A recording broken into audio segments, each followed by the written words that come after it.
মন্দিয়া পঞ্চায়তৰ অন্তৰ্গত ৭জন গাঁও পঞ্চায়তৰ বিজয়ী সদস্যই আনুষ্ঠানিকভাৱে বিজেপি দলত যোগদান কৰে। পঞ্চায়ত নিৰ্বাচনৰ ফলাফল ঘোষণা কৰাৰ পিছত এতিয়া বিজেপি দলত যোগদান কৰাৰ বাবে আগবাঢ়ি আহিছে নিৰ্বাচনৰ বিজয়ী প্ৰাৰ্থীসকল। বিজেপি চৰকাৰৰ প্ৰগতি আৰু উন্নয়নৰ কথা জানি নিজৰ পিছপৰা অঞ্চলক আগবঢ়াই নিবলৈ বিজেপি দলত যোগদান কৰাৰ কথা ব্যক্ত কৰে বিজয় সাব্যস্ত কৰা প্ৰাৰ্থীসকলে।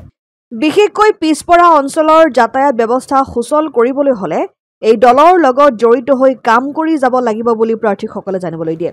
শনিবাৰে আনুষ্ঠানিকভাৱে বিজেপি দলত যোগদান কৰা বিজয়ী প্ৰাৰ্থীসকল হ'ল কামাল হুছেইন, আজমল আলী, শিৱানী সূত্ৰধাৰ, অনিতা ৰাণী দাস, ৰুনা লাইলা, মাজেদা বেগম আৰু তেহমুনা খাতুম। ইফালে যোগদান কৰিবলৈ অহা বিজয়ী পঞ্চায়ত প্ৰাৰ্থীসকলক আদৰণি জনাই বিজেপি দলৰ বৰপেটা জিলাৰ সভাপতি মহেন্দ্ৰ দাসে।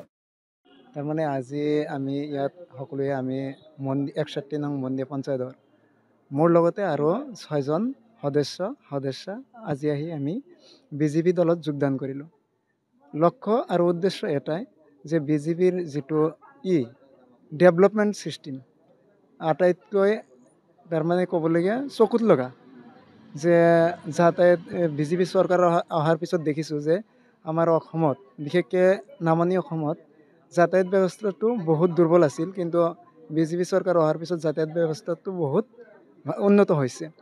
আৰু এটা কথা, ৰাইজৰ লগত যেতিয়া আমি নিৰ্বাচনত অৱতীৰ্ণ হ'লোঁ তেতিয়া ৰাইজৰ আগত প্ৰতিশ্ৰুতি দিছিলোঁ যে আপোনাক আমি কাম কৰিম, আপোনাৰ বিনা স্বাৰ্থত বিনিময় নোলোৱাকৈ কাম কৰি থাকিম, যে ডেভেলপমেণ্ট কৰিব লাগে। আমাৰ অঞ্চলৰ ডেভেলপমেণ্টৰ কাৰণে এটাই ৰাস্তা যে বিজেপি কৰিব লাগিব, বিজেপি নকৰিলে ডেভেলপমেণ্ট নহয়।